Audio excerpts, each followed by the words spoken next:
కథాస్రవంతి నిరంతర కథాప్రసార వాహిని కథల భాండాగారం కథాస్రవంతిని ఆదరిస్తున్న అభిమాన శ్రోతలకు నమస్కారం. ఈనాటి కథకు స్వాగతం. ఈరోజు మీరు వినబోయే కథ జనవరి ఫిబ్రవరి విప్రవాణి ద్వైమాసిక పత్రికలో ప్రచురితమైన పరిహారం. రచన శ్రీ భోగరాజు తాజాప్రసాద్. వినిపిస్తున్నది పప్పు భోగారావు. శ్రీ భోగరాజు తాజాప్రసాద్ వృత్తి 20 సంవత్సరాలుగా కంప్యూటర్ కోచింగ్, పుస్తకాలను డిటిపి చేసి అందంగా ప్రింటింగ్ చేయించి అందించడం, కవితలు కథలు రాయడం.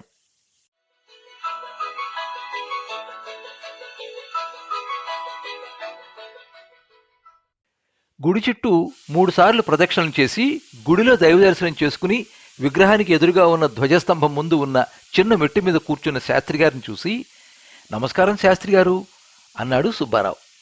ప్రతి నమస్కారం చేయని శాస్త్రి గారి వైపు ఆశ్చర్యంగా చూస్తూ కొంచెం దూరంగా కూర్చున్నాడు. శాస్త్రి గారు కొంతసేపు కళ్ళు మూసుకుని భగవద్ధ్యానం చేసుకుని ఇంటికి వెళ్ళడానికి లేచి మెట్ల వైపు నడవసాగారు. సుబ్బారావు కూడా అనుసరించాడు. మెట్లు దిగుతూ శాస్త్రి గారు, ఏమిటో సుబ్బారావు, ప్రతి నమస్కారం చేయడేమిటి శాస్త్రి?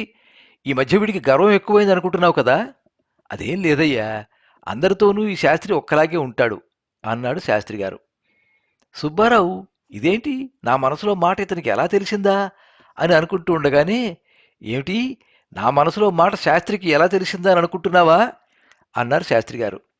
అవునండి శాస్త్రి గారు, నా మనసులో మాట మీరు ఎలా కనిపెట్టేశారు అన్నాడు సుబ్బారావు విస్మయంగా. అది వదిలే సుబ్బారావు, నువ్విప్పుడు గుడిలో అపచారం చేశావని నీకు తెలుసా? నేనే అపచారం చేశాను శాస్త్రి గారు. అవునయ్యా, నువ్విప్పుడు చేసింది అపచారమే. నేనా? ఇప్పుడా? ఏం అపచారం చేశాను శాస్త్రి గారు? ఇదిగో సుబ్బారావు, దేవుడి గుడి ప్రాంగణంలో ఉన్నావు, నిజం చెప్పు, లేకపోతే పాపం చుట్టుకుంటుంది.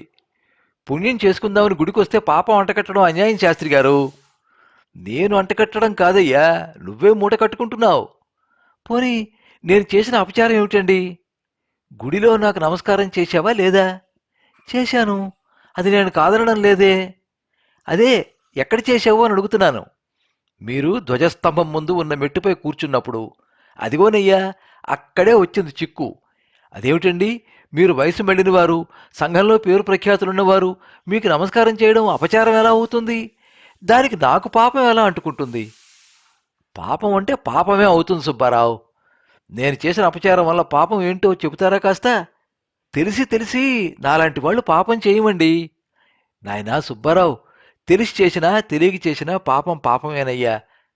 అయ్యా శాస్త్రి గారు, నా యందు దయ ఉంచి నేను చేసిన అపచారం ఏమిటో, దానివల్ల నాకు అంటిన పాపం ఏంటో చెబుతారా? ఎందుకు చెప్పనయ్యా, చెప్పకపోతే నాకు పాపం చుట్టుకోదు. మరి త్వరగా చెప్పండి, నేను టెన్షన్ భరించలేకపోతున్నాను. అయితే విను. దేవాలయంలో దేవుడి విగ్రహం దగ్గర ఎవరికీ నమస్కారం చేయకూడదు. ఎందుకంటే గుడిలో దేవుడికి మాత్రమే నమస్కారం చేయాలి. అందరి నమస్కారాలకు అర్హుడు ఆ దేవుడు మాత్రమే అన్నారు శాస్త్రి గారు. అయితే శాస్త్రి గారు, నేను చేసిన పాపానికి పరిహారం ఉంటుందా? ఉంటుందయ్యా, కానీ నీవు చేయలేవు కాబట్టి నీకు చెప్పదలుచుకోలేదు. అదిగో, నన్ను మీరు మరీ తక్కువగా అంచనా వేస్తున్నారు.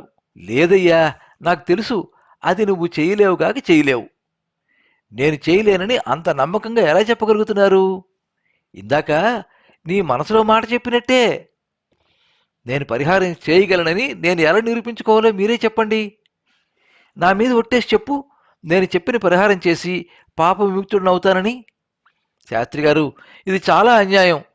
ఏదో పరిహారం చేస్తానన్నంత మాత్రాన మీ మీద ఒట్టేసి చెప్పమనడం భావ్యం కాదు. చూశావా, అప్పుడే వెనకడుగు వేస్తున్నావు. అందుకే నేను చెప్పను అంటున్నాను అన్నారు శాస్త్రి గారు. అలా కాదు శాస్త్రి గారు, పరిహారం చెప్పకపోతే మీకు పాపం అంటుతుందని మీరే చెప్పారు కదా.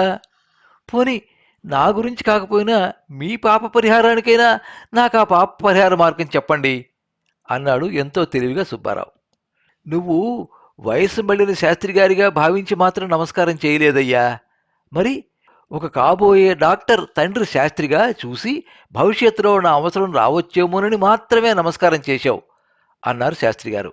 అయ్యయ్యో, అలాంటిదేమీ లేదండి, నన్ను నమ్మండి అంటున్న సుబ్బారావు వైపు తిరిగి, అప్పటికే గుడి మెట్లు అయిపోవడంతో ఆఖరి మెట్టు దిగి వెనకకి తిరిగి మెట్లకి ఇరువైపులో ఉన్న బిచ్చగాళ్ళను చూపించి, నాకంటే వయసు మళ్ళిన వాళ్ళు చాలామంది ఉన్నారు ఇక్కడ. వీళ్లలో ఏ ఒక్కరికైనా నమస్కారం పెట్టగలవా? ఆలోచించు అంటున్న శాస్త్రి గారి వైపు అయోమయంగా చూశాడు సుబ్బారావు. పోనీ వీళ్ళకి నమస్కారం చేయడం నీకు నామోషీగా ఉంటే ఒక పని చెయ్యి, నీ పాపం ప్రక్షాళన అయిపోతుంది అన్నారు శాస్త్రి గారు. అయ్యా, మళ్ళీ నన్ను కన్ఫ్యూజన్లో పెట్టేస్తున్నారు. మళ్ళీ ఎలాంటి పరిహారం చెప్తారో అన్న భయంతో అదేమిటో సెలవియ్యండి అన్నాడు తడారిపోతున్న గొంతుతో. ఏం భయపడకయ్యా, నీవు చేయగలిగిందే. అదేమీ కష్టమైన పని కాదు.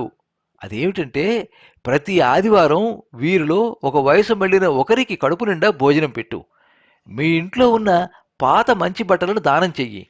దాంతో నీవు చేసిన పాపం పుణ్యంగా మారుతుంది అన్నారు ఎంతో ప్రశాంతంగా. తాను ప్రతి ఆదివారం చేస్తున్న పనిని ఇంకొకరి చేత కూడా చేయిస్తున్నానన్న ఆత్మసంతృప్తితో. శాస్త్రిగారు, మా అమ్మ మీద ఒట్టేసి చెబుతున్నా, ఖచ్చితంగా అలాగే చేస్తాను అని చెబుతూ తన స్నేహితులతో కూడా ఈ విధంగా చేయించాలన్న కృత నిశ్చయంతో ఇంటిదారి పట్టాడు సుబ్బారావు.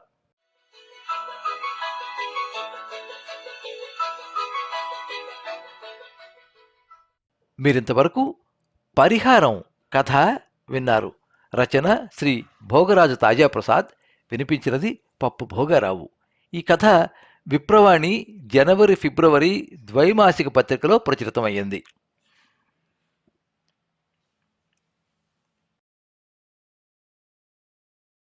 ఈ కథ మీద మీ అమూల్యమైన అభిప్రాయాన్ని కింద కామెంట్ బాక్స్లో రాయండి. ఈ వీడియోని లైక్ చేయండి, మీ మిత్రులందరికీ షేర్ చేయండి. ఇలాంటి మరిన్ని మంచి కథలు వినిపించడానికి ఈ ఛానల్ని సబ్స్క్రైబ్ చేసుకోండి. పక్కనే ఉండే బెల్ ఐకాన్ని క్లిక్ చేస్తే ఇలా అప్లోడ్ చేసే వీడియోల వివరాలన్నీ కూడా మీకు ఎప్పటికప్పుడు నోటిఫికేషన్ ద్వారా తెలుస్తాయి. ఎప్పుడు మీ అభిమానాన్ని కోరుకునే పప్పు భోగారావు. సర్వే జనాః సుఖినో భవంతు. కథా స్రవంతి